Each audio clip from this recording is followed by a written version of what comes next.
Salam əziz iştirakçılar, hər birinizi salamlayıram. Hər kəs xoş gəldi. Bugün təlimimizə başlamamışdan əvvəl bir xəbər sizin diqqətinizə çatdırmaq istəyirəm. Düzdür, xəbəri əvvəlcədən məlumat, gün boyu məlumat veriblər xəbərlərdə, amma yenə də mən təlimə başlamamışdan əvvəl təlimimizi o mövzu ilə başlamaq istəyirəm. Bugün bildiyiniz kimi qonşu dövlət olan İran bizim, yəni Azərbaycanın suveren və ərazi bütövlüyünə xələl gətirəcək şəkildə bombalar atdı, PUA bombalar atdı və bizim orada olan 45 milyon Güney Azərbaycanlılarımız var. Onlara Allah kömək olsun deyirəm, Allah yardım etsin deyirəm inşallah. Allah onları qorusun və bizim, yəni ki, Kuzey Azərbaycan tərəfindən bu addıma qarşı bir cavab olacaq və biz o bombalanmanın məyusluğu nəticəsində dövlətimizdən onlara qarşı, yəni İrana qarşı, Fars rejiminə qarşı bir cavab olacaq, cavablandırılacaq. Yəqin ki, bayaq prezidentin çıxışına da dinləyənləriniz oldu, qulaq asanlarınız oldu. Orada da müəyyən cavabları bildirmiş oldu. Onu da diqqətinizə çatdırım ki, yaralılarımız var. Həm Güney Azərbaycanda, həm Kuzey Azərbaycanda, yəni bu tərəfdə suverenlik və bütünlüyü pozmağa görə atdıqları bombadan yaralılarımız var. O tərəfdə də müharibə nəticəsində yaralılarımız var. Allah onlara şəfalar versin. İnşallah tezliklə sağalıb evlərinə qayıtmalarını arzulayıram. İndi isə keçək təlimimizə. Yəni ki, onu da diqqətinizə çatdırım ki, bəlkə də narahat oldunuz ki, ölən də var. Xeyr, Naxçıvanda, yəni Naxçıvan bölgəmizdə ölən yoxdur, sadəcə yaralılar var. Onlar da mini xəsarət alıblar. İnşallah o xəsarətində tezliklə sağalması ümidi ilə. Aha, indi mən ekranı PDF-i ekranda göstərirəm. Yəqin ki, PDF görünür ekranda. Aha. Chat bölməsinə yazırlar ki, bəli görünür. O zaman biz mövzumuza qaldığımız yerdən davam eləyək. Keçən dərs biz 13-cü dərsimizi keçdik, bitirdik. Ondan əvvəlki dərs 13-cü bölmənin ilk hissəsini keçdik. Sonra dünən uzun bir müddət ara fasiləsindən sonra dünən 13-cü dərsimizin ikinci hissəsini keçdik. Zoom vaxtı bitdiyi üçün iki hissədə keçməli olduq. Bugün isə 14-cü hissəni keçəcəyik. 14-cü hissədə nədən ibarətdir mövzumuz? 14-cü hissə hekayənin gücüdür. Yəni ki, hekayənin gücü nə deməkdir? Brendin ruhunu daşıyan səs deməkdir. Yəni bu hekayə deyəndə nə mənada deyir? Yəni həm fərdi yaşadıqlarınızı hekayələşdirmək, həm brendinizin bu dövrə gəlib çatana qədər ki, mərhələsini nəql etmək, belə biri var şifahi deyim, o dildən dilə keçmə, o daha çox yadda qalır, nəinki yazılı. Dildən dilə keçəndə, düzdür, biraz forması dəyişilir, amma sırf sizin danışdığınız kimi olmur, amma ən azı qulaqlarda, yaddaşda sizin səsinizlə qalmış olur və onun üçün hekayə qurmağınız vacibdir və brendin ruhunu daşıyan səs deməkdir, sizin yaratdığınız hekayə. Hər bir insanın həyatında hekayələr var. Kimisi bu hekayəyə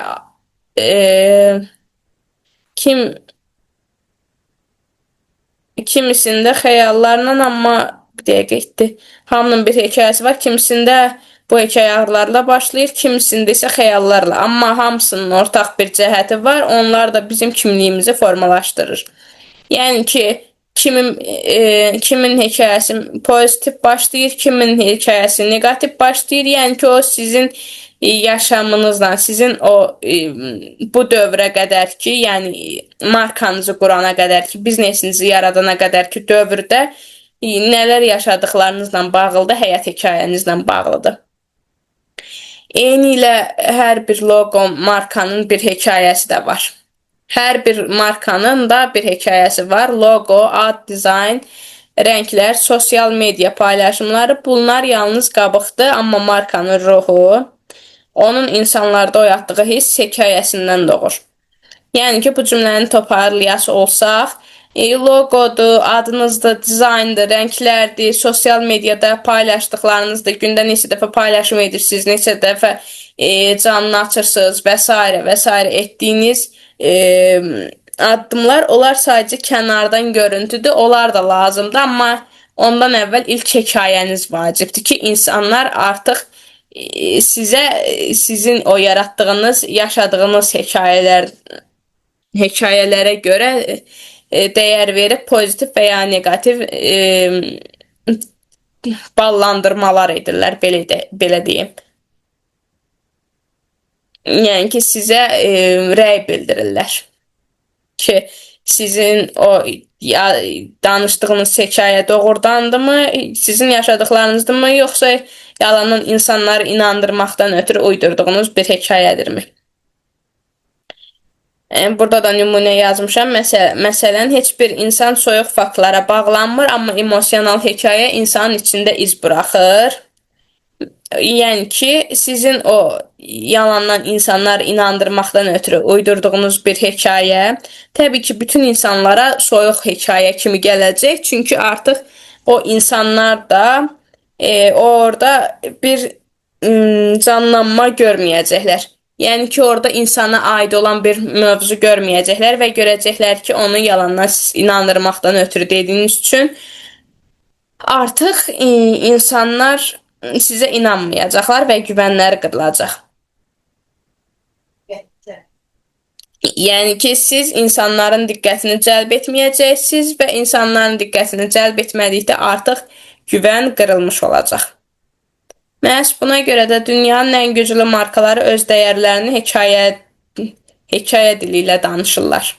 Onlar məhsul satmırlar, dəyərlər, təcrübə və hisslər satır. Məsəl üçün, siz bu dövrə, o həmin markanızı qurduğunuz dövrə gəlinə qədər yaşadığınız təcrübələri, hisslərinizi, nə hisslər yaşadığınızı, sizin üçün vacib olan dəyərləri və sizin o qırmızı xətlərinizi, keçilməsi qadağan olunan sərhədləriniz, onların hər birini bir hekayələşdirib nəqli formada insanlara danışdıqda və ondan sonra artıq sizin markanızı biraz formalaşdırdıqdan sonra sizin yaşadıqlarınıza aid və yaxud da markanızın adı ilə bir kitabda yaza bilərsiniz, yazıb nəşr edə bilərsiniz ki, o sizin yaşadıqlarınızın artıq qələm almış bir formasına çevriləcək və insanların daha çox yadında qalacaqsınız. Çünki həm gözlə görəcəklər, həm dillə oxuyacaqlar, həm də ki, qulaqla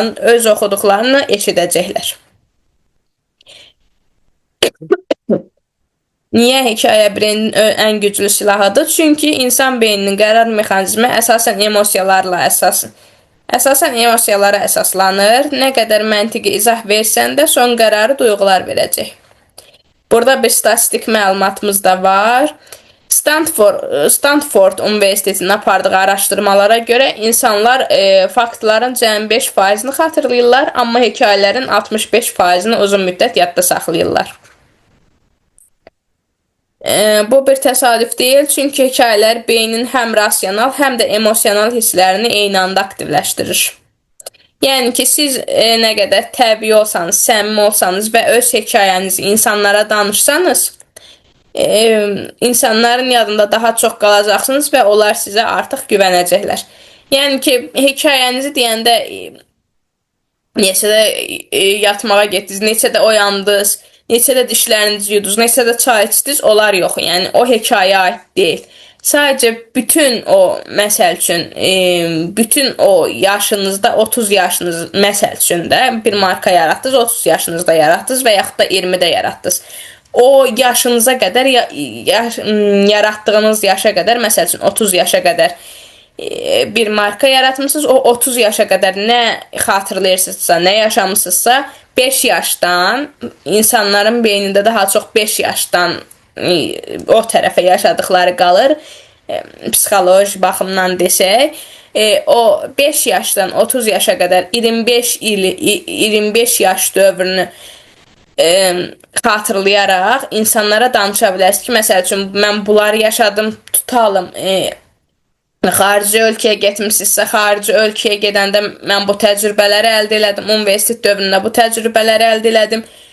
Qohumlarımdan, dostlarımdan, qonşularımdan bu təcrübələri əldə elədim. Öz şəhərdə, Bakıda yaşayırsınızsa, Bakıda mən hansı kurslara, aktivliklərə qoşularaq mən bu təcrübələri əldə etdim və yaxud da rayonda yaşayırsınızsa, rayonun mədəniyyət birliyi, mədəniyyət evlərindəki ödənişsiz təlimlərə, marafonlara və yaxud da aktivliklərə qoşularaq mən bunları əldə etdim. Könüllü təcrübə proqramlarına qoşularaq bu təcrübələri əldə etdim və ondan sonra mən bir filan markanı yaratmağa qərar verdim. Onu da daha çox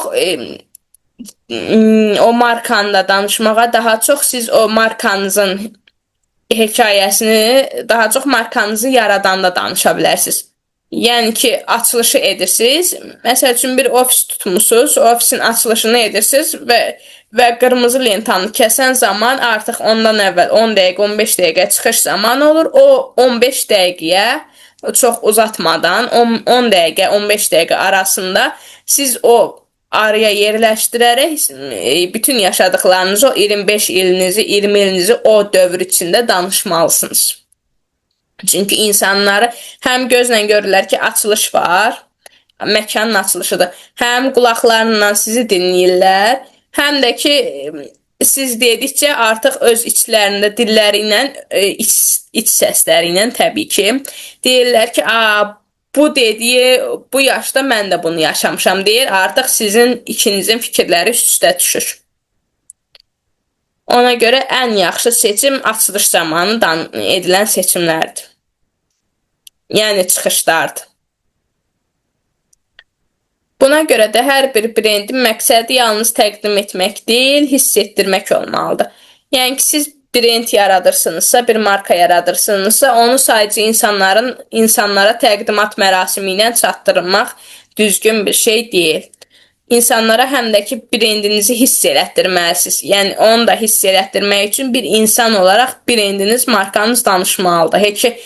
Və o brendinizi artıq tanıdan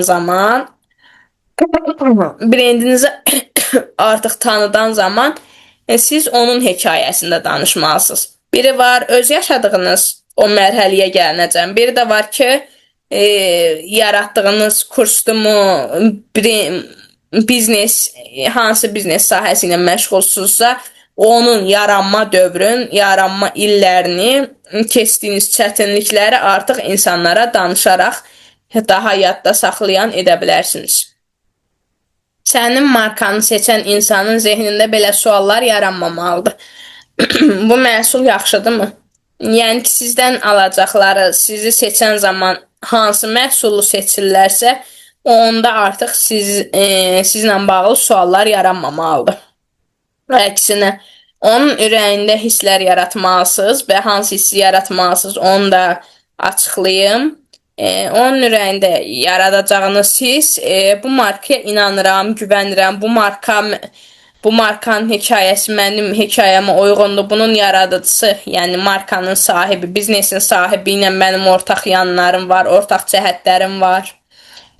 Yəni, o insanlar nə qədər güvən hiss etsələr sizə və markanıza qarşı, o qədər daha çox alış-veriş edib daimi müştəriniz olacaqlar.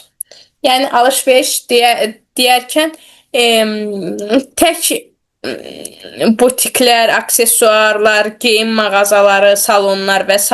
demirəm. Yəni, onları nəzərdə tutmuram. Bütün kurslardır, sonra kitab mağazalarıdır, hazırlıq mərkəzləridir. Bütün, yəni ağılınıza bu dəqiqə nə gəlirsə, həm maddi, həm mənəvi yaradılan brendlər, markalar, biznes sahibləri, biznes məkanlarının hamısından alış-veriş etmək olur. Yəni siz bir kursu seçən zaman, kursdan gedib təlim keçən zaman, dərs öyrənən zaman artıq bu da alış-verişdir. Çünki siz ora gedirsiniz, siz orada oturursunuz, vaxtınızı versiniz və qarşılığında təlim alırsınız və bilik öyrənirsiniz. Məsələn, 1 saat getdiniz, orada oturdunuz və o 1 saatın qarşılığında sizə təlim verdilər, yeni biliklər verdilər. Məsəl üçün, burada siz 45 dəqiqə, 40 dəqiqə, bəzən olur 35 dəqiqə oturursunuz, bunlara qulaq asırsınız və qulaq asdıqdan sonra artıq markanın necə formalaşdığını, necə yarandığını siz öyrənə bilirsiniz. Düzdür, hər kəs mükəmməl olmalıdır deyə bir şey yoxdur. Sadəcə mükəmməl bilmək deyə də bir şey yoxdur. Sadəcə bu 14, 16, 17 dərsdən, 18 dərsdən sizin 10 dərs belə öyrənsəniz, 12 dərsi mükəmməl dərəcədə tətbiq edə bilsəniz, bu artıq sizin üçün böyük bir uğur olmuş olacaq ki, sıfırdan SMM-ə qoşulmasanız belə artıq bu təlimi mükəmməl dərəcədə bilmiş olacaqsınız. 10+1 olduqda, yəni əslində 50+1 deyirlər, amma bizim dərsimiz az olduğundan 16 dərsdən siz ən azı 10-un 12-sini bilsəniz, bilib mükəmməl dərəcədə tətbiq etsəniz, əzbərləmək yox, öyrənsəniz, bu artıq mükəmməl bir şeydir. Amma siz bu mövzuda təlim keçmək istəyirsinizsə, artıq 16 təlimin, 16 mövzunun 16-sında mükəmməl bilməlisiniz. Ondan sonra hekayəni qurmaq üçün sadəcə keçmişi danışmaq kifayət deyil, o məqsəd, dəyər və inkişaf üzərində qurulmalıdır. Məsəl üçün, indi bəzi biznes sahibləri və yaxud da bəzi marka yaradanlar Instagramda belə paylaşımlar edirlər ki, bütün sosial mediada təbii ki, amma mənim daha çox qarşıma Instagramda çıxıb, biz ailədə çox uşaq idik, mən rayonda böyümüşəm, pulumuz yox idi, filan idi, başlayırlar uzun-uzadı mənfiliklərdən, negativlərdən milyard növ pozitiv olmayan bəhanələr uydururlar və sonra da deyirlər ki, hə, gəldim, artıq və mən bu filan şeyi yaratdım. Onu o qədər uzadıb deyəcəyinə, qayıtdınə ki, yəni məsləhət vermək kimi yox, sadəcə bir nümunə kimi deyirəm ki, denən ki, mən filan yerdə doğulmuşam, böyümüşəm, ailədə bu qədər uşağı, bu qədər insan idik,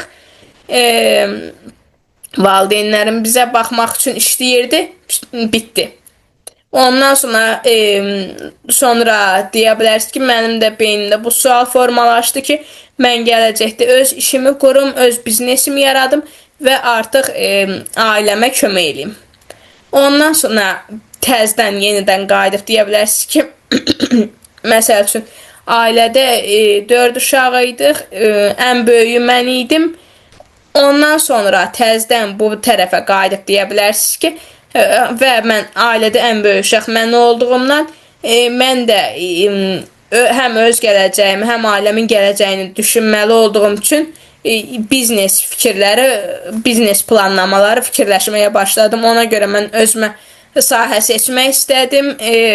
Sahəni indi son deyirlər ki, mən o vaxt universitet oxumadım, amma indi artıq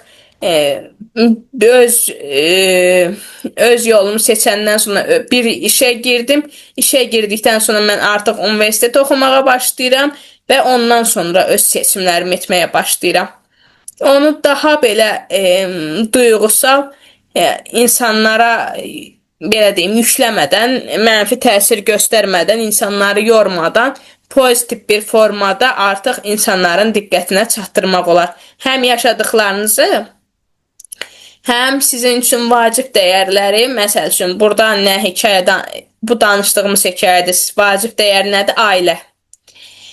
Və Bu addımları siz ailəniz üçün atırsınız. Yəni ki, biznes qurmağı, ailədə 4 uşağıydınız, valideynləriniz işləyirdi, rayonda yaşamısınız. Bunların hamısı ailəniz üçün etdiklərinizdir. Sonra siz indi hekayənizə bəzi şeylər də əlavə edə bilərsiniz ki, hə biz rayonda yaşayırdıq, amma mən qarşıma məqsəd qoydum ki, məqsəd.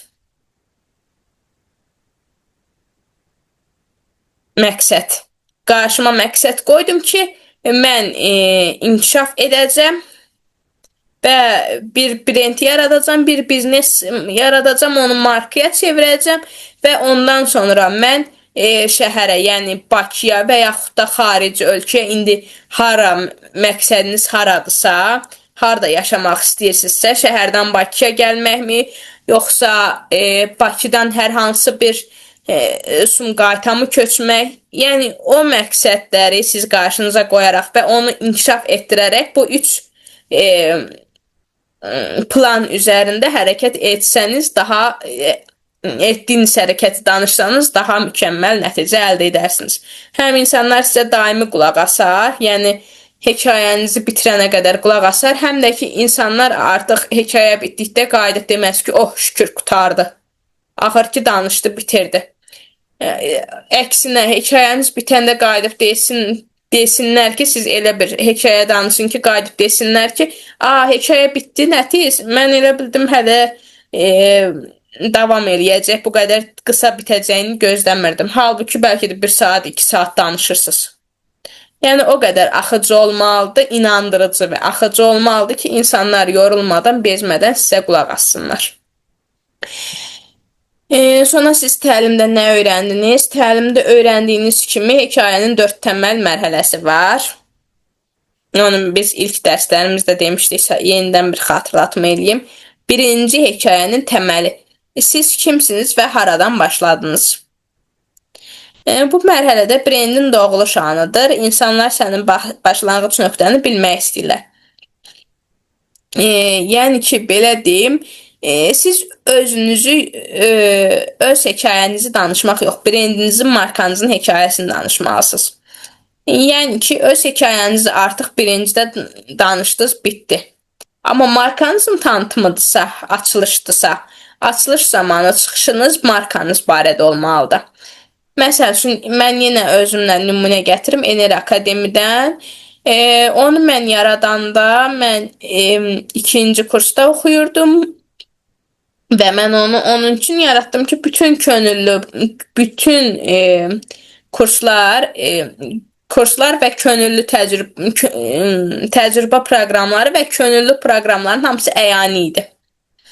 Yəni ki, hər hansısa bir kursa gedən, kurs almaq istəyən zaman gedib əyani şəkildə kursda iştirak etməliydim və hər biri ödənişli idi və ödənişlər də bahalı idi. Yəni bir tələbənin ya mənim, ya hər hansısa bir tələbənin cibinə çox, yəni aşırı olduğu üçün mən artıq bunu düşündüm ki, hər gün insanlar getsin, gəlsin, tələbələr yəni. Getsin, gəlsin, ora yola pul xərcləsin, təhsilə, təlimə pul xərcləsin. Zaten universitetə gedib gələndə hər kəs pul xərcləyir yola və yaxud da universitetə. Mən onun üçün onlayn kurs açdım və hər bir təlimi və praktikaları ödənişsiz etdim ki, insanlar artıq ödənişsiz təlimlərdən faydalana bilsinlər evlərindən oturaraq. Yəni siz də onları səsləndirə bilərsiniz, yazı ilə deyəsinizsə yaza da bilərsiniz.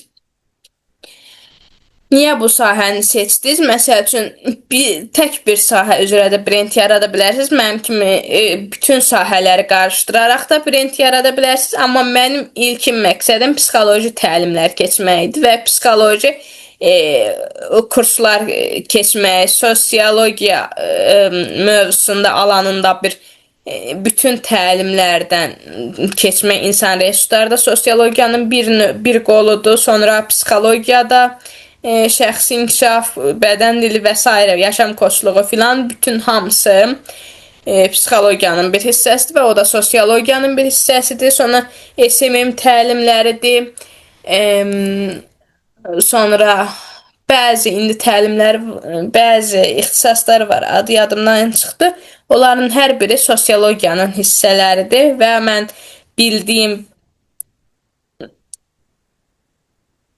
bildiyim sahələr üzrə özüm təlim keçirəm, bilmədiyim sahələrdə olduqda təlimçilər çağırıram. Yəni ki, sosial media kursunu mən özüm yəni mənim sahəm olmadığı üçün başqa təlimçiləri də çağırıram. Məsəl üçün psixologiyadır, insan resurslarıdır, yaşam koçluğudur, şəxsi inkişafdır, bədən dilidir. Sonra natiqlikdir, təlimçilər üçün təlimdir, yəni TOT trainer or training belə də deyilir, TOT training or training. Onları mən keçdiyim üçün, mənim sahəm olduğu üçün mən keçə bilirəm. Digər başqa sahələrdə artıq başqa təlimçilərdən kömək istəyərək, onlar da artıq mənə dəstək olurlar və mən də bütün tələbələrə və bütün təhsil öyrənmək istəyən insanlara kömək edirəm. Ondan sonra həyatınızda hansı hadisə sizi bu yola çıxmağa vadar etdi? Mənim üçün bütün təcrübə proqramlarının şəhərdə və yaxud da şəhərdən kənar bir yerdə olması. Ondan sonra bu markanı yaratmaqda sənin niyyətin nə idi? Mən niyyətimi səsləndirdim bayaq. Məsələn, bir çoxu uğurlu şəxsi brendlər öz hekayəsini səmimi başlanğıc üzərində qururlar. Mən bu yola çətinliklər içində başladım. Əvvəl özüm üçün axtarışa çıxdım, sonra başqalarına kömək etməyə başladım. Kimi səmimiyyət insani bağ yaradır.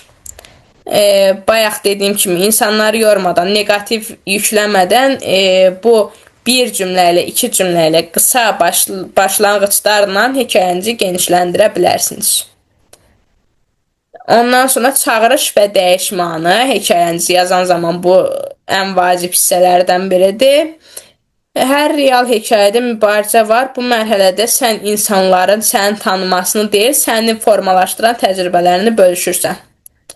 Yəni ki, bir var özün təqdim edirsən ki, mənim adım budur, sanım budur, bunları yaşamışam filan filan. Xeyr.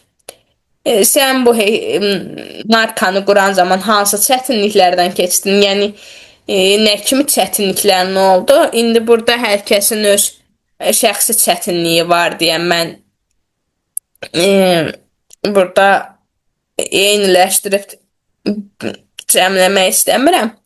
Amma siz bunu artıq mən danışdıqda siz bilirsiniz ki, hansı çətinliklərdən keçmiş olursunuz və siz formalaşdıran nədir? Məsəl üçün, hansı çətinliklərdən keçdiniz, hansı səhvlərdən öyrəndiniz, həyat sizə nə öyrətdi? Yəni, bunları danışaraq artıq siz insanlar üçün daha maraqlı gəlməyə başlayırsınız. Və bu hekayə səni, yəni sizi uzaq bir obraz kimi yox, mənə bənzər bir insan kimi göstərir. Məhz burada brendin emosional əlaqəsi yaranır.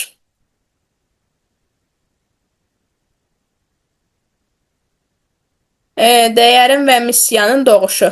Burada artıq hekayənin dərin bir mənası açılır. Sənin dəyərlərin nədir? Yəni, sənin yaratdığın markanın dəyərləri nədir? İnsanlara nə qazandırmaq istəyirsən? Hansı problemləri həll etmək istəyirsən? Bu suallara da cavab tapsanız, artıq siz markanızın hekayəsini yavaş-yavaş formalaşdırmış olacaqsınız. Brend yalnız məhsul deyil, bir missiya daşıyır. Missiyasız marka qısa ömürlü olur. İnsanlar sənin niyyətinə inandıqda artıq səni sadəcə izləmirlər, sənə inanırlar.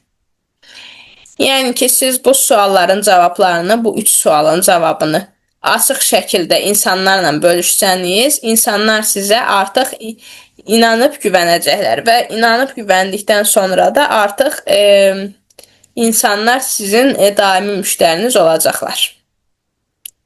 Ondan sonra 5-ci diqqətli olmağınız bölmə hansıdır? Bugün və sabah. Hekayənin sonu yoxdur, çünki marka yaşayan bir orqanizm kimidir, o böyüyür, dəyişir və inkişaf edir. Məsəl üçün, mən Ener Akademini, öz markamı 2 ildir yaratmışam. 3 il olacaq daha doğrusu bu il. 3 ildir yaratmışam.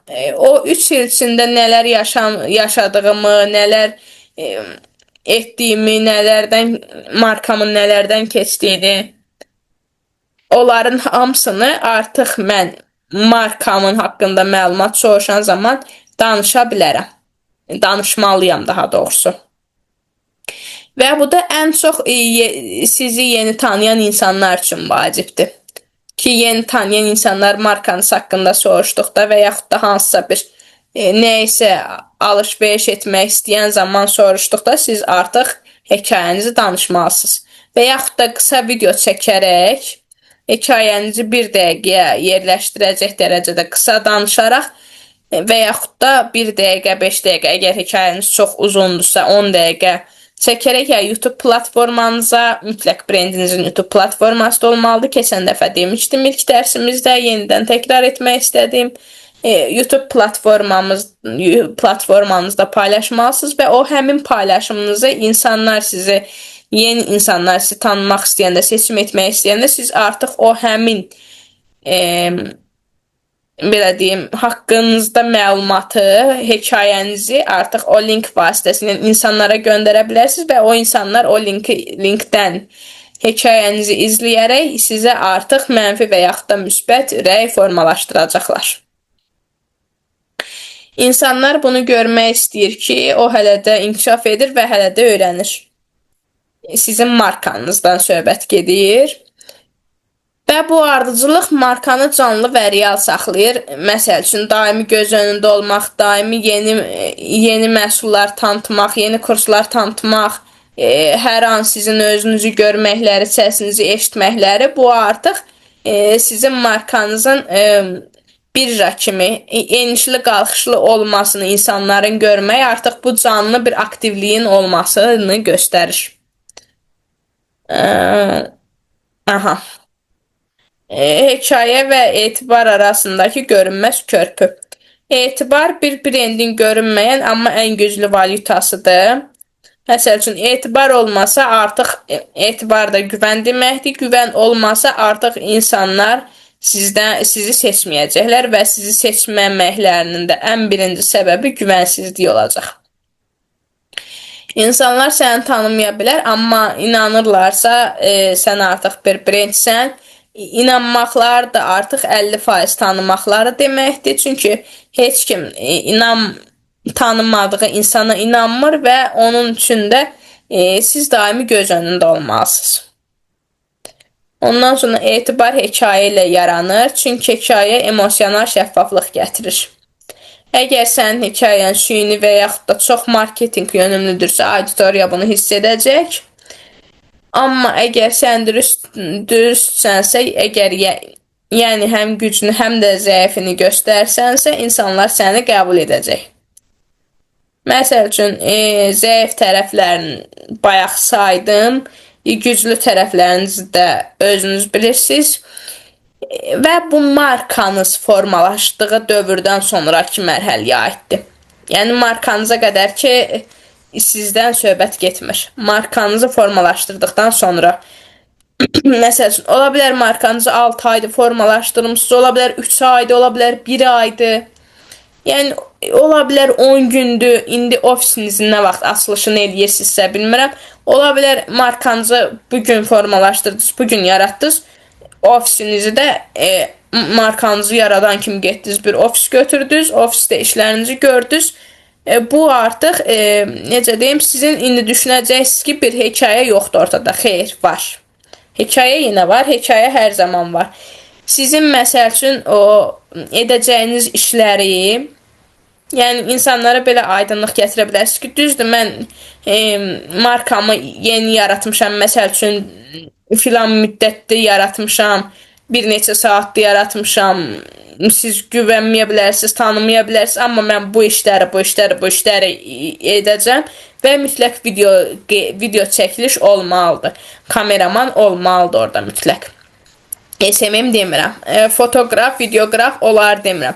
Kameraman, açılışı başdan ayağa çəkən və sizin də o çıxışlarınızı çəkib, içinə daxil edib, sizin YouTube platformanızda paylaşan və o açılışa gələnlərin də nömrəsini, yəqin ki, nömrəsi sizdə olan insanlar olacaq. Yox, əgər kənardan görüb tanımayan, bilməyən insanlar da gələcək sonra, siz onların artıq nömrəsini alaraq o linki, paylaşdığınız YouTube-dakı linki hər bir insana göndərərək və mütləq ora vaxt qoymağa ki, məsələn, mən bir il içində bu saydığım 5 şeyi edəcəm. Yəni, sadaladığım 5 xüsusiyyəti, 5 tapşırığı yerinə yetirib həyata keçirəcəm, gerçəkləşdirəcəm. Və o bir il gəlib bitdikdən sonra, bir ilin tamamında, o ofisi açdığınız, markanızı açdığınız günün tamamında artıq siz insanları yenidən toplayaraq hesabat verməlisiniz. Ya onlayn görüşlə, ya üz-üzə əyani görüşlə, ənənəvi formada görüşlə bir toplam, yığıncaq edib siz artıq onları insanlara hesabat verməlisiniz ki, mən məsəl üçün sizə 5 şey söz vermişdim, amma 20 şey etdim. Yəni, insanların başına vuraraq yox, sadəcə qeyd kimi. Və həmin vaxtda video çəkiliş olmalıdır və ilk video ilə bu indiki çəkdiyiniz video, yəni son çəkim, ikisi birlikdə yenidən montaj olunub həmin YouTube kanalında paylaşılmalıdır ki, bir ildən sonraki nəticə. Yəni, onları edərək siz insanlarda daha çox güvən yaratmış olacaqsınız və hər ilin tamamında artıq siz o nəticələri insanlarla paylaşmalısınız, çünki məcbursunuz. Çünki insanlar sizi seçirsə, sizi böyüdürlərsə, o insanların seçimləri sayəsində böyümüş olursunuz. Yəni, o insanlara onu borçlusunuz.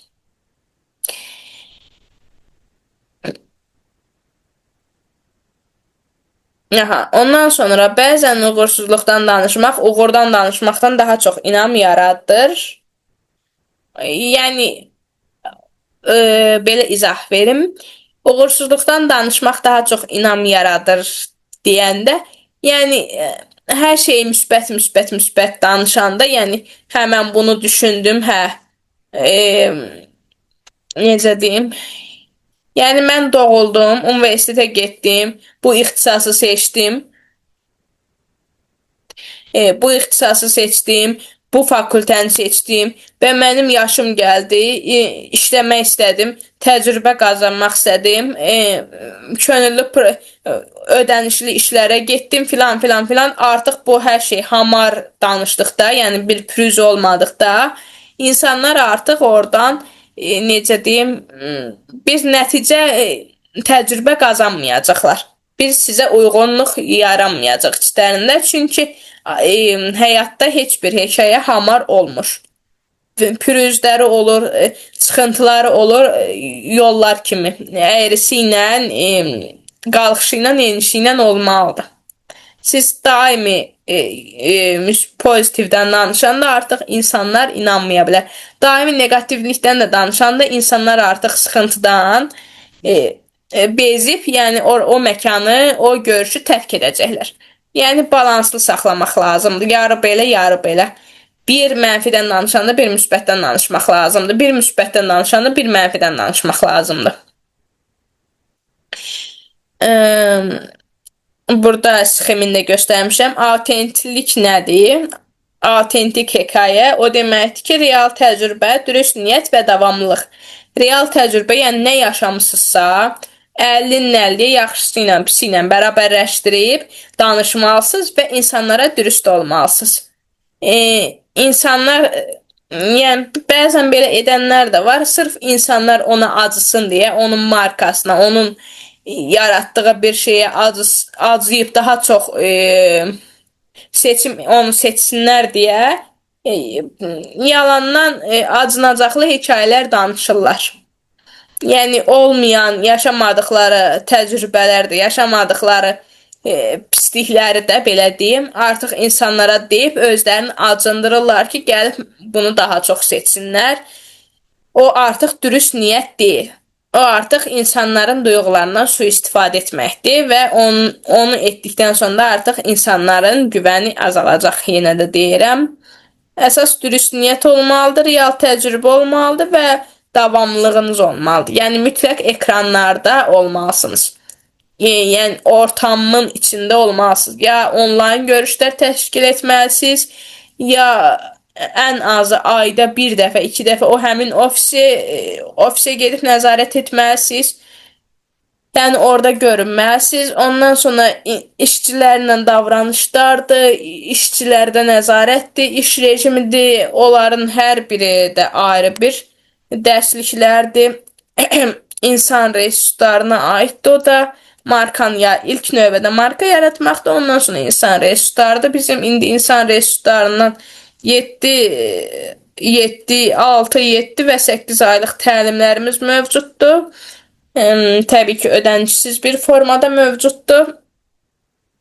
İndi istəyən olsa yorum bölməsində, rəy bölməsində, yəni ki, reaksiya bildirər, mən onlara geri dönüş edərəm. Yəni onda demək istədim ki, işçilərlə, işləyənlərlə davranış ayrı bir qaydadır, menecerlərlə, mini rəhbərliklə davranışlar tamam ayrıdır. Onların insanlarla davranışları, müştərilərlə davranışları tamam başqa bir qaydadır. O da bədən dilinə, natiqliyə aid bir təlimdir. Onlar da tamam ayrı bir hissədir. Mən keçən dərs sizə onu demişdim ki, əgər siz bir marka yaratmaq istəyirsinizsə 5-6 ixtisası bilməlisiniz. Yəni 6 universitet oxuyub 6 diplom almaq demirəm. Bir ixtisas bitirin universitetdə əsas sahənizi. Hansı sahə üzrə həvəsiniz varsa və markanızı hansı sahə üzrə açacaqsınızsa, o bir ixtisas üzrə bitirin universiteti. Amma sonra əlavə kurslardan, əlavə universitetdən sonra əlavə ixtisas artırma proqramları ilə 6 ixtisas mütləq öyrənməlisiniz. Psixologiyanı, bədən dilini, indi bir izahatlarımı verəcəm ki, niyə? Sonra natiqliyi, şəxsi inkişafı, insan resurslarını, bir də SMM-i. Bu 6-sını mütləq bilməlisiniz. Onları bilməlisiniz ki, siz necə bir də marka yaratmaqdır. O marka yaratmaqda artıq SMM içindədir. SMM keçsəniz artıq o da içində olmuş olacaq. Yəni mən dediyim bu 6 ixtisası bitirmək 1 aylıq, 2 aylıq kursları deyil, biraz çox məbləğlər ödəyərək kurslara 1 illik, 6 aylıq, 1 illik proqramlar üzrə bitirməkdir. Yəni onları bu 6 proqramı ilk növbədə bilməsəniz belə bir ixtisası mütləq bilməlisiniz. Bu 6-sından birini mütləq heç olmasa ilk başlanğıcda bilməlisiniz. Və onu bildikdən sonra, məsəl üçün sizin ixtisasınız, sahəniz insan resursları üzrədirsə, üzrədirsə, siz bir nəfər taparaq, yəni o sınaqlardan keçirdərək, o sual-cavablar etdikdən sonra bir nəfər taparaq işi ona tapşıra bilərsiniz və oradan qazandığınız gəlirlə, qazancdan gedib yeni kursları bitirə bilərsiniz. 6 kursun hamısını birdən etmək insana çətin gəlir, bir-bir. Məsəl üçün, birinci psixologiyanı öyrəndiniz, bitirdiniz 6 ay və yaxud da 1 illik proqram, bitirdiniz, ondan sonra keçdiniz bədən dilini bitirməyə, ondan sonra natiqliyi bitirməyə, sonra şəxsi inkişafı bitirməyə, sonra təzdən yenidən insan resursları barəsində öyrənməyə, kurs kimi ixtisas artırma öyrənərək. Öz ixtisasınız insan resursları ola bilər. Bir də təzdən insan resursları ixtisas artırma ilə öyrənə bilərsiniz. Ondan sonra bir də SMM. Bunların 6-sını da sırayla öyrənsəniz, insanlar sizdən, necə deyim, daha çox güvənəcəklər. Güvənəcəklər ki, hə, bu qədər ixtisas bilir, bu qədər biliyi var, bu professional dərəcədə idarə eləyə bilir. Həm də ki, siz insanların artıq psixoloji cəhətdən içlərini biləcəksiniz artıq. Yəni şüuraltı verdikləri qərarları biləcəksiniz. Burada da hekayənin psixoloji təsiri var. Psixologiya demişkən o yadıma düşdü. Hekayələr şüura təkcə məlumat kimi daxil olmur, onlar hisslər vasitəsilə beyində emosional reaksiyalar yaradır. Bu reaksiya aynalı neyronlar deyilən sinir hüceyrələri vasitəsilə insanın beynində empatiya effekti yaradır. Başqa sözlə, kiminsə hekayəsini dinləyərkən sanki onu özümüz yaşayırıq kimi gəlir insanlara. Birinci məqsəd də budur, insanlara sənin hekayəni yaşatmaq. Məsəl üçün, siz yaşadıqlarınızı, təcrübələrinizi insanlara danışdıqda siz onu elə bir tonda danışmalısınız, elə bir natiq qabiliyyəti ilə danışmalısınız, şəxsi inkişaf koçu kimi, psixoloq kimi danışmalısınız ki, insanlar artıq içlərində bir vibrasiya, bir titrəşim olsun, bir siqnallar olsun, belə deyim. İçində bir artıq kıpırtılar olsun ki, hə, bu hekayə məndə bir duyğular yaratdı. Yoxsa adi bir danışıq kimi oturub qulaq asıb, baxıb qulaq asmaları artıq heç bir işə yaramayacaq. Həm onlar üçün əziyyət olacaq, həm sizin üçün əziyyət olacaq.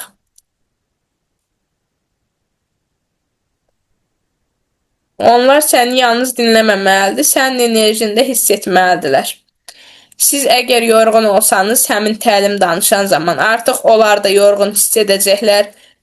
Sonra siz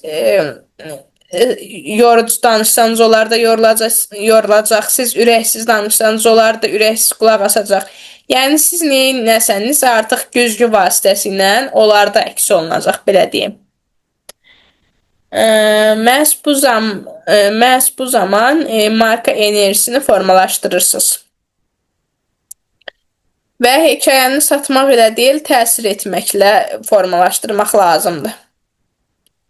Yəni ki, hekayə ilə satmaq deyil, təsir etmək formalaşmalıdır. Bir çox insan düşünür ki, hekayə satış üçün bir vəsaitdir. Xeyr, indi sizin ağlınıza bu sual gəlməmişdən əvvəl mən bunu cavablayayım. Xeyr, satış üçün deyil. O sadəcə əslində hekayə satış yaratmır, təsir yaradır. Yəni ki, siz insanlarda, belə deyim, hekayələrindən başqa yəni necə deyim, baskılamırsınız ki, gəlsin mütləq məndən bu bir şeyi alsın, məhsul alsın. Yəni baskı yaratmırsınız ki, hə, gəl mütləq bunu al məndən. Yox. Sadəcə düşünməyə imkan versiniz, seçim variantı qoyursunuz qabağına, mənfisi ilə, müsbəti ilə hər şeyini, həm sizin, həm markanızın, həm o satdığınız məhsulun hekayəsini danışırsınız və insanlara təsir yaradırsınız. O təsir yaratdıqdan sonra artıq insanlar düşünməyə başlayır və düşündükdən sonra da əgər sizə yaxındırlarsa, yəni hekayəniz onlara uyğun gəlirsə, artıq gəlib sizdən seçim edəcəklər. Yox, sizin hekayəniz onlara uyğun deyilsə, zaten geri dönüş etməyəcəklər. Təsir isə avtomatik şəkildə nəticə göstərir, nəticə gətirir. Yəni ki, ya tamam yuxarıya qalxır, ya da ki, o həmin insanlar geri dönüş etmir, markanın hekayəsinin artıq başqa reklamlara müraciət edə bilərsiniz.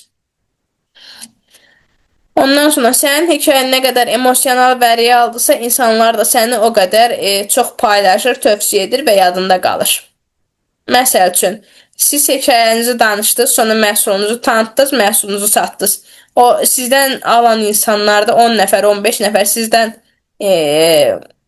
o həmin əşyanı, həmin satdığınız məhsulu alırlarsa, artıq yaxşı çıxsa insanlara da tövsiyə eləyəcəklər.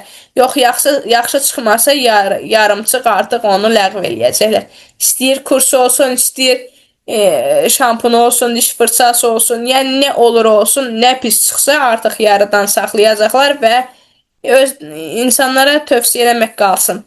Özləri belə istifadə etməyəcəklər, hətta soruşan insanlara mənfi rəylər bildirəcəklər. Və bu artıq reklam deyil, təbii rezonansdır. Bayaq mən demişdim sizdə hekayə yazmaq. Biri var dillə danışmaq, bir də var ki yazmaq. Hekayə yazan insan brend yazan insandır. Sənin həyatında bir kitab kimidir. Hər səhifəsində bir hadisə, hər sətrində bir duyğu var. Yəni ki, misal üçün necə deyirlər, yeni gün yeni bir dəftərin ağ səhifəsidir. Bu əslində reallıqda elədir. Bir kitab götürsüz, hər yeni gün o kitabın, dəftərin boş bir hissəsinə qeydlər apararaq gündəlik yaşadıqlarınızı qeyd edirsiniz ora. Yəni əslində çox çətin bir şey deyil. Yaşadıqlarınızı, mənəvi yaşadıqlarınızı maddi sübutlar əsasında, maddi deyəndə yəni pul mənasında demirəm, sadəcə toxunduğunuz əşyaya, toxunulan hər əşya maddi sayılır. Ona kitaba da toxuna bildiyimiz, hiss etdiyimiz üçün maddi əşya sayılır. Və ona qeyd edərək gündəlik yaşadıqlarınızı daha təsirli, yadda qalan və insanlarda güvən yaradan bir duyğu yaratmış olacaqsınız. Və o kitab sərgisində ya markanızı yaradan zaman, ya ofisinizi açan zaman o kitablarınızı da insanlara paylaya bilərsiniz. Bu kitabı oxuyan insanlar sənin kim olduğunu, hansı dəyərləri daşıdığını, nəyə inandığını görəcəklər. Və görüb onu göz yaddaşları ilə yaddaşda, yəni nəqli formada saxlayacaqlar. Ondan sonra marka olmaq nə deməkdir? Marka olmaq əslində öz həyat hekayəni şüurlu şəkildə idarə etməkdir. Əgər sən öz hekayəni bilmirsənsə və yaxud da danışa bilmirsənsə, təsvir edə bilmirsənsə, başqalar sənin haqqında istədiyini yazacaq. Əgər sən də öz hekayəni özün yazırsansa, artıq marka özünü danışır. Yəni ki, siz artıq öz hekayənizi bilirsinizsə, danışa bilirsinizsə, utanmadan, çəkinmədən, sıxılmadan artıq siz bir natiq kimi, bir koç kimi, şəxsi inkişaf koçu kimi, bir psixoloq kimi özünüzün mənfisini, müsbətini bilirsinizsə və onları insanlara danışa bilirsinizsə, insanlara təsvir eləyə bilirsinizsə, bu artıq çox, necə deyim, gözəl bir şeydir. Və artıq marka sizin içinizdə çoxdandan formalaşıb deməkdir. Sadəcə onu üzə çıxartmaq lazımdır. Ondan sonra praktiki təlim addımları nədir? Öz hekayəni yarat.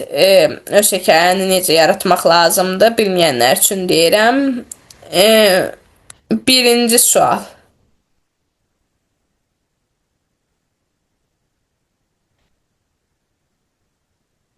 Birinci 3 əsas sualla başla. Burada 3 bu birinə bitişikdir deyə qarışdırdım. Birinci 3 əsas sualla başla. Niyə başladım? Nəyə inanıram? Kimə kömək etmək istəyirəm? Yəni siz bu markanı yaradan zaman, bu işi görən zaman nə üçün edirsiniz? Niyə görə başladınız? Maddi qazanc əldə etmək üçünmü, insanlara kömək etmək üçünmü, yoxsa sırf özünüzü tanıtmaq üçünmü? Ondan sonra inanclarınız nədir? Nəyə inanırsınız? Sərhədləriniz nədir? Arzularınız, istəkləriniz nələrdir? Onları qeyd edirsiniz və ondan sonra kimə kömək etmək istəyirsiniz? Yəni bu kursu, markanı yaratdıqdan sonra o qazandığınız maddiyatla kimə kömək etmək istəyirsiniz və ya məşhurlaşdınız, tanındınız, marka sahibi oldunuz, kimə ilk kömək etmək istəyirsiniz? Bunları qeyd edərək siz artıq markanızın ilk hissəsini yaratmış olursunuz. Məsəl üçün, niyə başladım? Sadəcə maddi qazanc üçün. Belə yazsanız, artıq bircə cümlə yazsanız, o artıq hekayə yaratmaq olmayacaq. Nəyə inanıram yazsanız, məsəl üçün, inancınızı yazsanız ki, bir il içində çox məşhurlaşmaq. Bunu yazsanız, artıq bir cümlə ilə hekayə olmayacaq. Onu o qısa cümlələrlə plan qura bilərsiniz. Plan qurmalısınız, belə deyim. Ondan sonra duyğularınızı yazmalısınız, faktları yox. İnsanlar sənin keçdiyin hisslərlə əlaqə qururlar, tarixlə yox. Məsəl üçün, belə deyim, məsəl üçün 3 il əvvəl tutalım, 2023-cü ildə, 2022-ci ildə, bu il artıq 2026-dır və 3 il bundan əvvəl hələ yanvardır deyə mən 2025-dən hesabladım. 2022-ci ilin tutaq ki, iyul ayında. Siz iyulun məsəl üçün ikisi deyim, tutalım ikisi. Nəsə yaşamısınız və onu tarixi yazsanız, o insanların artıq belə deyim, maraqlı gəlməyəcək. Amma o tarixdə yaşadığınız duyğunu sizdə necə təsir yaradıb, siz onu şuuraltı olaraq necə cavablandırmısınız, şuurlu şəkildə necə reaksiya vermisiniz, onu şəxsi inkişaf yönündən necə onu öz şəxsi inkişafınızda göstərmisiniz. Yəni bunları yazaraq, bunları qeyd edərək daha çox insan sizi seçəcək, güvənəcək. Ondan sonra uğursuzluq hissini gizlətmə. Hər hekayənin bir təcrübədir və real hekayə həmişə inandırıcıdır. Məsəl üçün, mən hər dəfə deyirəm, markamı yaradan zaman ilk 3 ay, 6 ayda yox, hətta 3 ay mən logomu hər gün dəyişirdim. Profil yox, yəni WhatsApp profilim yox.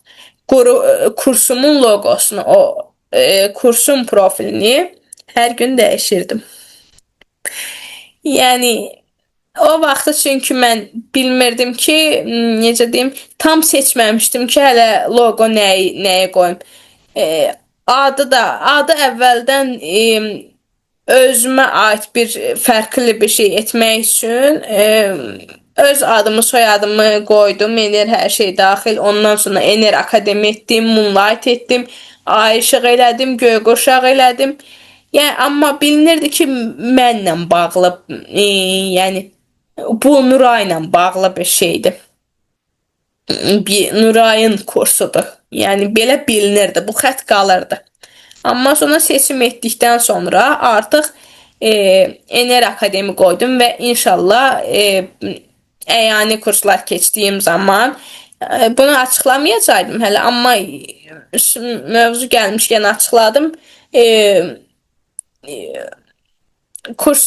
Əyani kurs yaratdığım zaman son bir dəfə logomu dəyişib, logomu fərqli dizaynla edib, adımı fərqli formada, Ener Akademi qalacaq, amma onun yanına daha fərqli ad qoyaraq filan şey Ener Akademi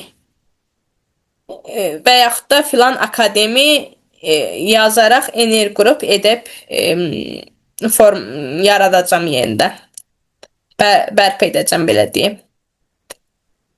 Çünki insanlar əyani formaya keçdikdən sonra, artıq ofisi açdıqdan sonra yenidən ikinci bir dəfə dəyişim etməlidirlər. Bir dəfə yarandığı dövr, yaratdığı, ondan sonra ikinci dəfə dəyişiklik.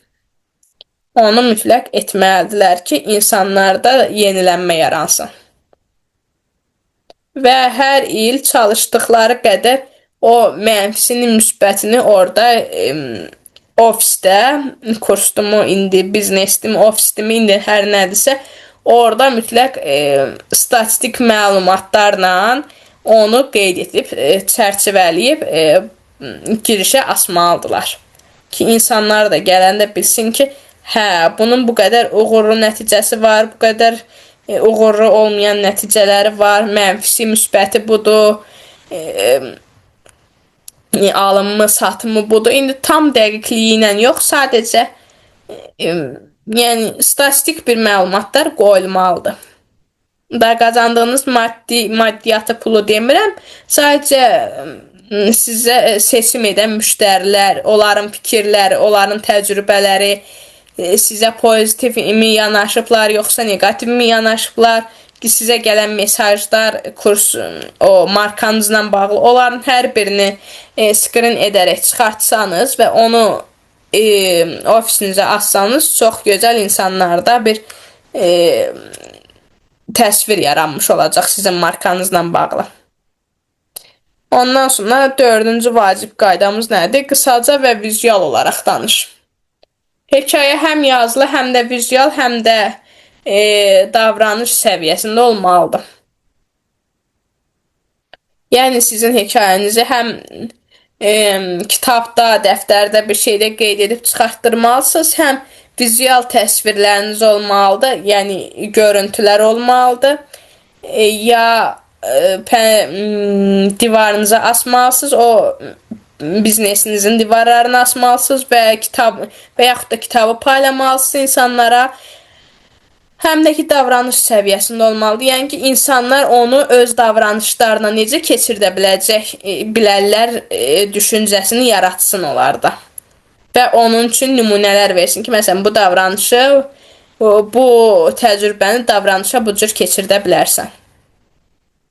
Ondan sonra 5-ci ən vacib hissələrdən biri də budur, hekayəni paylaşmaqdan qorxma. Hər dəfə bir parça paylaşdıqca markan daha canlı qalır, nəticədə hekayə brendin ürəyidir. Yəni ki, insanlar qorxur ki, çox vaxtı qorxurlar ki, birdən hekayəmi danışaram, psixoloji baxımdan da belədir. Birdən hekayəmi danışaram, insanlar gülərlər, lağ eləyərlər, birdən sevməzlər, birdən tənqid eləyərlər. Təhqir yox, tənqid. Tənqid eləyərlər, yəni ironiya edərlər. Onlara çox fikir vermək lazım deyil, təhqir səviyyəsinə gəlinənə qədər təbii ki.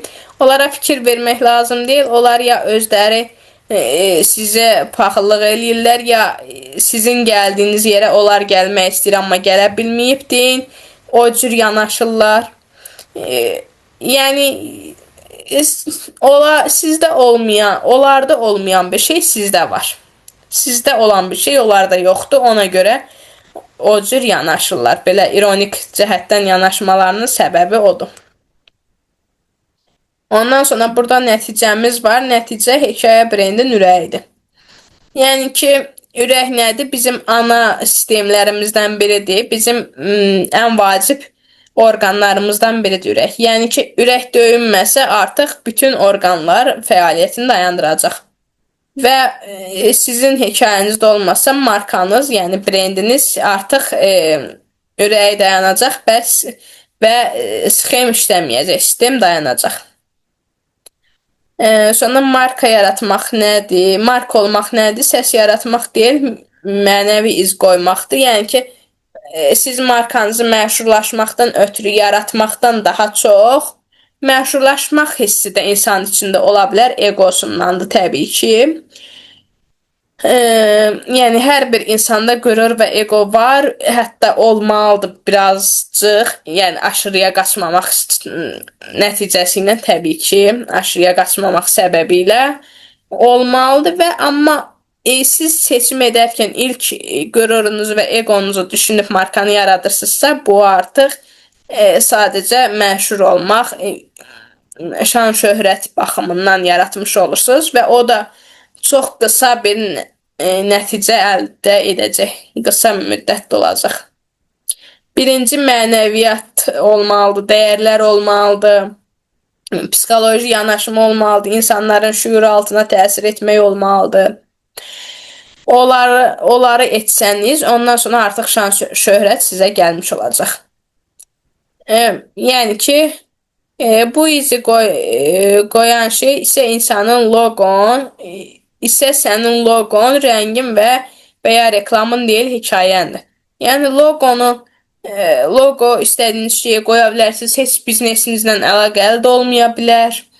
Ondan sonra istədiyiniz rəngi seçə bilərsiniz, yenə də deyirəm, o heç sizin markanızın rənginə uyğun gəlməyə, markanızın, brendinizin, yəni biznesinizin rənginə uyğun olmaya bilər və yaxud da reklam elətdirə bilərsiniz, bütün posterlər paylaya bilərsiniz, sonra balaca kartlar, vizit kartlar paylaya bilərsiniz Yəni onu görən insan bu dəqiqə hər yer qısa vizitka payladığı üçün artıq onlar da, insanlar da onu fərqləndirməyib adi vizitka deyib ya ciblərinə qoyacaqlar ya da atacaqlar bir zibil qabının içinə.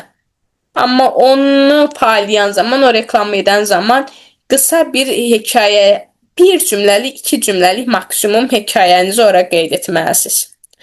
Ki, məsəl üçün,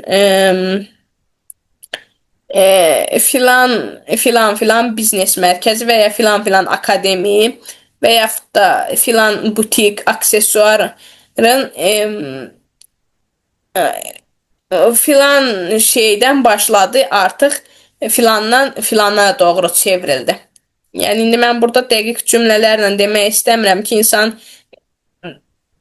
hər hekayə insana özəldir. Ona görə mən burada çox nümunə vermədən elə qısa demək istədim. Yəni doğuşundan bu gününə qədər iki cümləlik bir şey qeyd etməlisiniz o vizit kartın üstündə. Amma vizit kart çox qarışıq olmamalıdır. Bir üzünə məhsulunuzun nömrəsini, iş yerini, o məkanını, konumunu, Instagramını, bütün sosial medialarını, təqdim etdiyiniz aksesuarları, yəni məhsulları orada bir tərəfində qeyd etməlisiniz. O biri tərəfində də artıq hekayənizdən bir-iki cümlə qeyd edərək yazmalısınız və hərf mövzusunda çox orta balanslı şəkildə tutturmalısınız. Yəni nə çox balaca olmamalıdır, nə çox böyük. Yəni insanlar nə çox gözlərini belə qıyaraq baxmamalıdırlar vizit kartı oxuyan zaman. Nə də ki, çox belə uzaqdan tutub bu çox böyükdür deyərək uzaqdan baxmaq məcburiyyətində olmasınlar. Orta səviyyədə. Yəni 50%-lıqla tutmalısınız, belə deyim. Hekayə sənin brendinin ruhunu daşıyan ən saf formasıdır. Çünki adı üstündə hekayə odur, sənin və markanın saf halı. Yəni dəyişməmiş halı, yaranandan bitənə qədər necədirsə o forması. İnsanlar sənin məhsulunu yox, sənin yolunu, niyyətini və dəyərlərini xatırlayacaqlar. Yəni ki, insanlar sizi xatırlayacaq. Ad gələn zaman, məsəl üçün, Ener Akademi deyəndə insanlar bilir ki, Nuray Rəhimlinin kursudur deyə artıq orada keçilən təlimlər, tədbirlər, təcrübə proqramları, könüllü kurslar artıq insanların ilk diqqətini o çəkəcək. Ondan sonra ilk insanların ağlına o gələcək ki, ancaq bu tələbələr üçündür. Yəni öyrənmək istəyən insanlar üçündür, tələbələr üçündür. Sonra sərhədləri budur. Yəni dəyərlər budur. Onları xatırlayacaqlar və insanlara daha öyrənmək istəyən insanlar üçün nə qədər əlçatan bir biliyin nə qədər əlçatan olduğunu göstərməkdir. Ondan sonra burada vacib bir mövzumuz da var, məsələmiz var daha doğrusu. Unutmayın ki, məhsul insanları cəlb edir, amma hekayə onları yanında saxlayır. Bayaq dediyimiz kimi, əgər hekayəniz olmasa, insanlar məhsulunuza görə bir dəfə, iki dəfə, üç dəfə gəlib sizi seçim edəcəklər, sizi seçəcəklər. Amma artıq sizin hekayəniz olmasa, sizin yaşamınız olmasa və yaxud da pürüzsüz olsa, hekayə hamar olsa və yaxud da bu dəqiqə yapay zəka sayəsində hekayələr yazsanız, insanlar onu görəcək ki, sünidir, heç bir yaşantı bu cür olmur deyib, artıq sizdən uzaqlaşacaqlar və sizə güvənməyəcəklər. Və bugünkü mövzumuz bura qədər idi. Kimin nə aydın olmalıdırsa, kimin nə sualı varsa deyə bilər, soruşa bilər, mən cavablandıra bilərəm. Bir dəqiqə baxım görüm bizim ayrı.